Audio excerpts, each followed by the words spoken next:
A soaked 13-year-old boy showed up out of nowhere at a biker clubhouse door.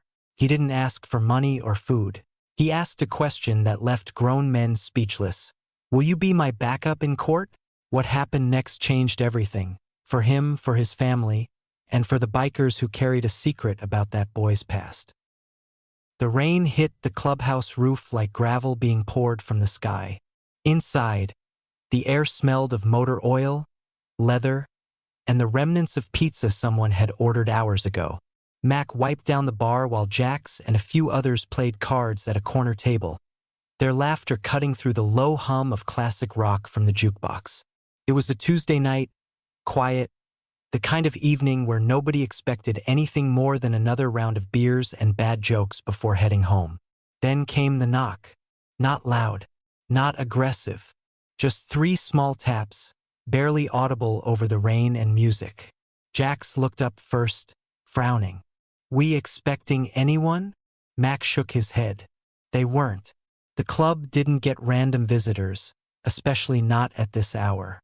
He walked to the door and pulled it open, ready to tell whoever it was that they had the wrong place. Instead, he found a kid, soaked to the bone, shivering, maybe 13 years old. His sneakers were falling apart. His jeans clung to his skinny legs, and his oversized hoodie dripped water onto the concrete step. But his eyes told the real story, wide, exhausted, holding back tears with everything he had left. "Can I?" The boy's voice cracked. He swallowed hard and tried again. "Can someone please come with me to court?" The clubhouse went silent. Even the jukebox seemed to lower its volume. Max stared at the kid, then glanced back at the others. Jack stood up slowly, cards forgotten. Stitch, the club medic, moved closer, his instincts kicking in. "Come inside," Max said quietly, stepping aside. "You're freezing." The boy hesitated, like he wasn't sure if he was allowed, then stepped in, leaving wet footprints on the floor. Someone grabbed a towel. Another pulled out a chair. The kid sat down stiffly, clutching his backpack like it was the only thing keeping him together.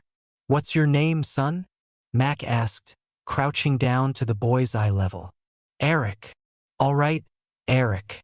I'm Mac. This is Jax, Stitch, Razor, and the rest of the crew. Now tell me what's going on. Why do you need someone at court?" Eric's hands shook as he unzipped his backpack and pulled out a crumpled stack of papers. He set them on the table, not making eye contact with anyone. Jax picked them up, scanned the first page, and his face changed. "Restraining order hearing," Jax said slowly. "Against." He stopped mid-sentence, his eyes widening. "Against Trent Sullivan." Mac's breath caught. The years fell away in an instant. That name, he hadn't heard it in years, but it hit him like a punch. Trent Sullivan. A brother who used to ride with them, who used to laugh at this very table, who'd spiraled into something dark and dangerous before disappearing from their lives. "Trent's your dad?"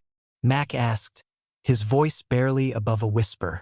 Eric nodded, still staring at the floor. Mac stood up, ran a hand through his graying hair, and walked to the window. Rain streaked down the glass. He'd known Trent was trouble. Everyone had.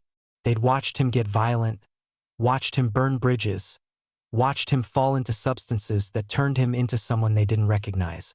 And Mac had done nothing. He'd told himself it wasn't his business, that Trent had to figure it out himself. Now Trent's kid was sitting in their clubhouse, soaking wet and terrified, asking strangers for help. "Why us?" Stitch asked gently, sitting down across from Eric. "Why'd you come here?" Eric finally looked up. His eyes were red. "My mom. She's got my baby sister. She works 2 jobs.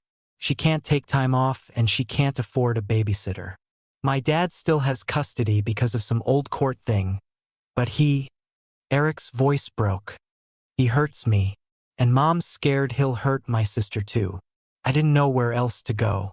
I saw the clubhouse and I thought maybe." "You thought bikers might understand," Razor said from the back, his voice rough but kind. Eric nodded. Mac turned back around. The guilt wrapped around his chest like wire, but something else burned underneath, something that wouldn't let him walk away this time. He walked over and sat down next to Eric. When's the hearing? Thursday morning. 10 o'clock. Where's your mom now? Home with my sister. She doesn't know I'm here. She thinks I'm at a friend's house. Mac exchanged looks with the others. Jax gave a single nod. Stitch crossed his arms, jaw set. Razor cracked his knuckles. The decision was made without a word spoken. Eric, Mac said firmly, you came to the right place. We're going to that courthouse with you. All of us. The boy's eyes filled with tears, but this time he let them fall. Really? Really? And we're going to make sure your mom and sister are taken care of too. You're not alone anymore, kid. You hear me? You're not alone. Eric nodded, unable to speak. Stitch handed him a clean towel and a jacket. Jax was already on his phone, making calls. Mac looked at the papers on the table, at Trent's name printed there, at the details of a broken family, at a second chance he never thought he'd get. This was the reckoning he'd avoided for years, delivered to his doorstep by a 13-year-old in soaked sneakers. And this time, Mac wasn't going to fail. By Wednesday morning, the clubhouse had transformed into a war room. Maps, notes, and printed documents covered the main table. Mac had barely slept. He'd spent half the night digging through old records, trying to piece together what Trent had become after leaving the club. What he found turned his stomach. Trent hadn't just disappeared. He'd gotten himself tangled with loan sharks and dealers on the east side. He owed money to people who didn't forgive debts. And according to a contact Mac still had in the police department, Trent had been using his custody of Eric as leverage, threatening Meghan that if she pushed for full custody, he'd make sure she never saw either kid again. This is worse than we thought, Jack said, looking over Mac's shoulder at the stack of incident reports. 3 domestic disturbance calls in 2 years, all dropped because Meghan was too scared to press charges. He's got her trapped. Not anymore, Mac said quietly. We need 2 teams. Jax, you and Razor keep gathering everything we can use in court, witnesses, documentation, anything that shows he's unfit. I want statements from neighbors, former employers, anyone who's seen what he's really like. What about the rest of us? Stitch asked. Mac looked at him. We go check on Meghan and the baby. Eric gave me the address. If half of what that kid said is true, they need help now. An hour later, Mac, Stitch, and 2 other members pulled up to a rundown apartment complex on the south side. Peeling paint, cracked sidewalks, and a parking lot full of potholes. They climbed the stairs to Unit 2C and knocked gently. The door opened a crack, held by a chain lock. A young woman peered out, exhausted eyes going wide when she saw 4 bikers standing there. Meghan Sullivan? Mac asked carefully. She didn't answer, just stared. Your son Eric came to see us. We're here to help. Eric? Her voice was hoarse. Is he okay? Where is he? He's safe. He's with a couple of our guys. Can we come in? Just for a minute. Meghan hesitated, then closed the door to unhook the chain. When she opened it fully, Mac understood why Eric had looked so desperate. The apartment told the story before Meghan could. Water stains bloomed across the ceiling, a bucket catching steady drips in the corner. An infant slept in a playpen by the window. Empty formula cans sat beside a stack of bills marked "Final Notice" in red. Meghan wore scrubs with a coffee stain down the front. She moved like someone carrying twice her weight. I don't understand, she said quietly, wrapping her arms around herself. Why would Eric go to you? Because he's scared, Stitch said gently. And because he's smart enough to know his mom can't fight this battle alone. Her face crumbled. She covered her mouth with her hand, trying not to cry, trying not to wake the baby.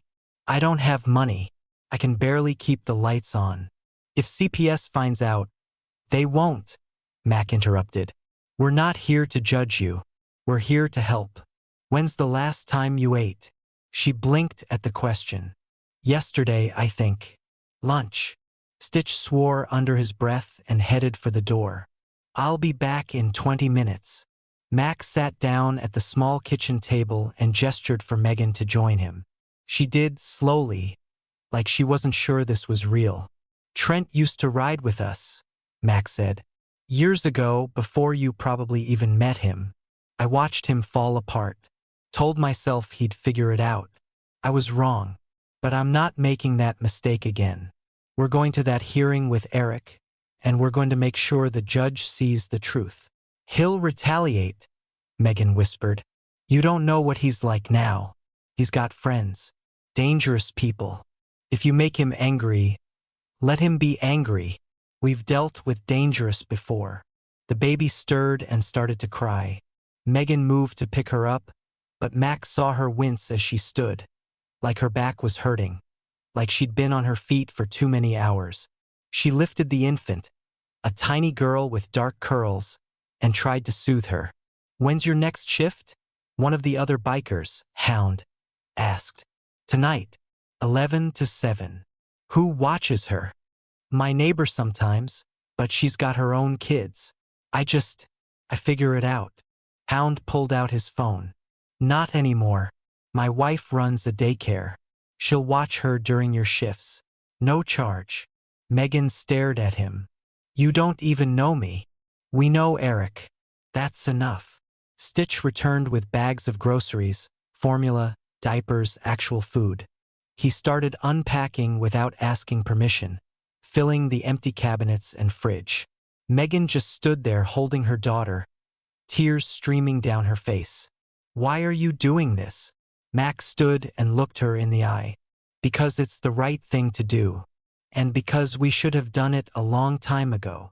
That evening, back at the clubhouse, Mac found Stitch sitting outside with Eric. The kid was holding a wrench, learning how to adjust a carburetor on an old motorcycle Stitch was restoring. Eric's hands weren't shaking anymore. You're a natural, Stitch said. Your old man ever teach you about bikes? Eric's face darkened. He used to. Before. Before what? Before he started drinking. Before he got mean. Stitch set down his tools and looked at the kid. You flinch when doors slam. Your hands shake when someone stands too close. I've seen that look before. Guys coming back from deployment wear it the same way. Eric didn't respond. You know what helps? Stitch continued. Talking about it. Not to everyone. Just to people who'll listen. Eric was quiet for a long moment. Then, barely audible, I'm scared of him. I know. Stitch didn't offer empty reassurances. Fear that deep didn't disappear with a few kind words. But I'm more scared of what he'll do to my mom and sister if I don't stop him. Stitch put a hand on the kid's shoulder. That's why we're here. You're not stopping him alone. We've got your back now. Inside, Mac's phone buzzed. A text from an unknown number. Stay out of this, Mac. He's my son, not yours. Trent knew, and he was watching. Mac deleted the message and looked at the brothers gathered around him. Tomorrow they'd face the past. Tonight, they'd make sure this family had a future worth fighting for. Thursday morning arrived cold and gray. The courthouse steps were slick with morning dew as Meghan climbed them with Eric at her side, the baby carrier heavy on her arm. Her hands trembled as she adjusted her daughter's blanket. Eric wore the only dress shirt he owned, borrowed from a neighbor and too big in the shoulders.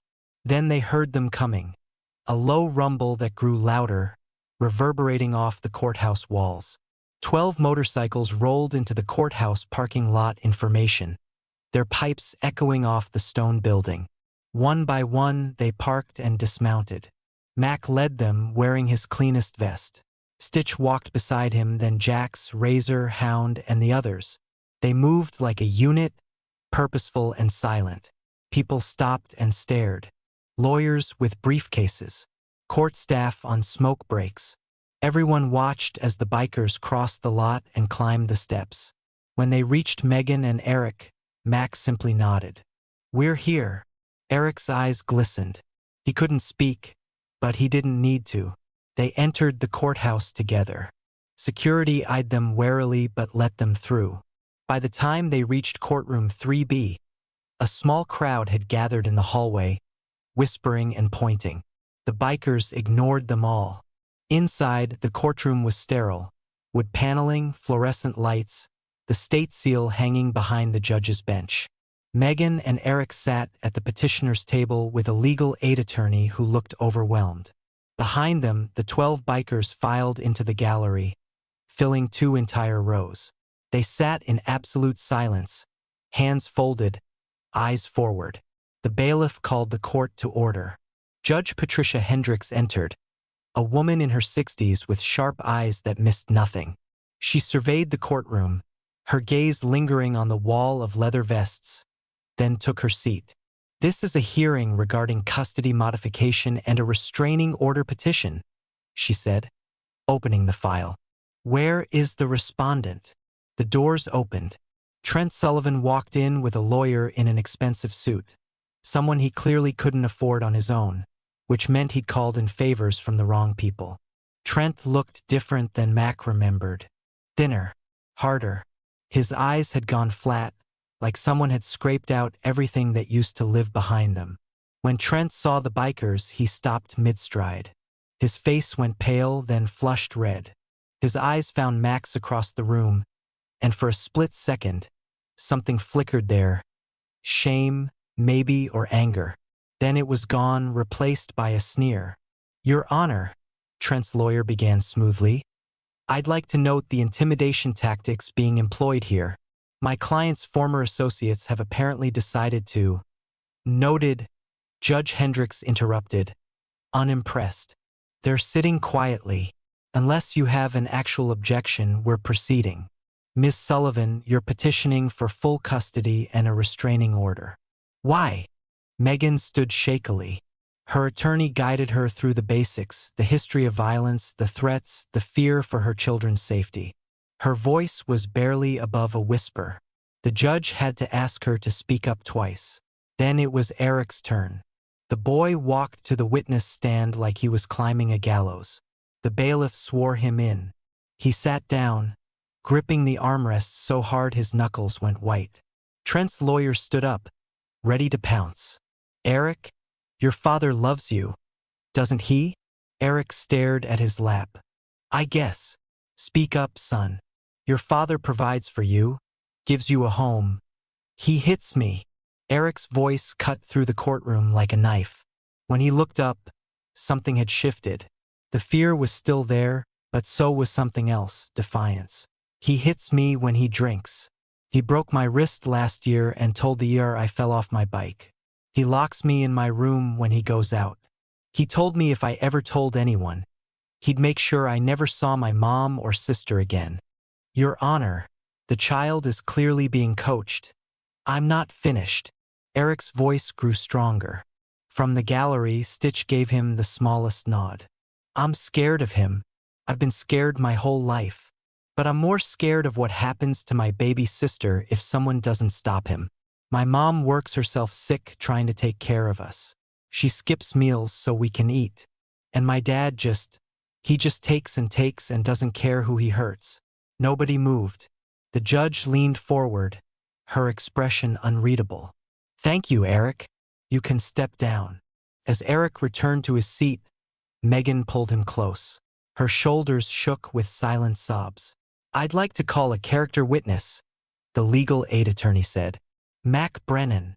Mac stood and walked to the stand, feeling every eye on him. After being sworn in, he looked directly at the judge. "Ma'am, I've known Trent Sullivan for over 15 years. He rode with our club before his life fell apart. I watched him become violent. I watched him drive away everyone who cared about him. And I did nothing." Mac's voice didn't waver, though the weight of those words settled deep in his chest. "I told myself it wasn't my place, that he had to fix himself. I was wrong. I failed him and I failed his family. But I'm not failing them again. Mr. Brennan, why are you here today? Because that boy came to us when he had nowhere else to go. Because his mother is drowning and nobody's thrown her a line. And because sometimes family isn't about blood, it's about who shows up when it matters. Trent's lawyer tried to discredit Mac, implying gang connections and criminal activity. Mac didn't flinch. He answered every question honestly, never breaking eye contact with the judge. When he finished, he walked past Trent's table. Their eyes met across the aisle. Once they'd been brothers. Now they were strangers divided by choices that couldn't be undone. Judge Hendricks reviewed her notes, then addressed the room. I've heard enough. Custody is awarded to Ms. Sullivan, effective immediately. Mr. Sullivan will have supervised visitation only, pending completion of anger management and substance abuse treatment. The restraining order is granted. This court is adjourned. The gavel came down hard. Meghan collapsed into her attorney's arms, sobbing with relief. Eric sat frozen, unable to process what had just happened. The bikers stood as one, a silent honor guard. As they filed out, Trent caught Mac in the hallway. You destroyed me. Mac turned to face him. No, brother. You did that yourself. But here's the thing, you can still fix it. Get clean. Do the work. And maybe one day you'll earn your son back. The door's open, but you've got to walk through it yourself. Trent said nothing. He just walked away, disappearing into the crowd. Outside, Eric finally let himself breathe. The weeks after the hearing unfolded quietly, steadily, like water finding level ground. Meghan's apartment got a new roof, courtesy of Hound calling in a favor with a contractor friend. The landlord, suddenly motivated after a visit from Jackson Razor, agreed to fix the plumbing and repaint the walls. Nobody asked questions. Stitch's wife, Maria, kept her word about watching the baby. Little Emma became a fixture at the daycare, and Meghan finally stopped looking over her shoulder every time she left for work. Color returned to her face.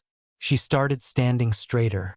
But Mac knew the real work was happening quietly, in the margins. Eric started coming to the clubhouse 3 times a week. At first, he just watched Stitch work on bikes, handing him tools, learning the names of parts. Then one afternoon, Stitch handed him a socket wrench and said, "Your turn." The kid's hands trembled when he first gripped the wrench. Old instincts die hard. But Stitch was patient, never raising his voice, always explaining rather than commanding. Slowly, Eric's confidence grew. He learned to strip an engine, rebuild a carburetor, diagnose problems by sound alone. One evening, as they cleaned grease off their hands, Eric finally opened up. "I used to think it was my fault," he said quietly. "Like if I was better, smarter, quieter.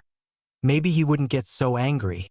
Stitch stopped wiping his hands and looked at the boy. "Abuse rewires your brain. Makes you think you earned it somehow. But you didn't cause it, Eric. And you couldn't have stopped it. Your father's demons are his own. Do you think he'll ever change? Honestly, I don't know. Some people do. Some people can't. But that's not your weight to carry anymore." Eric nodded slowly, processing. Then he picked up another wrench and got back to work.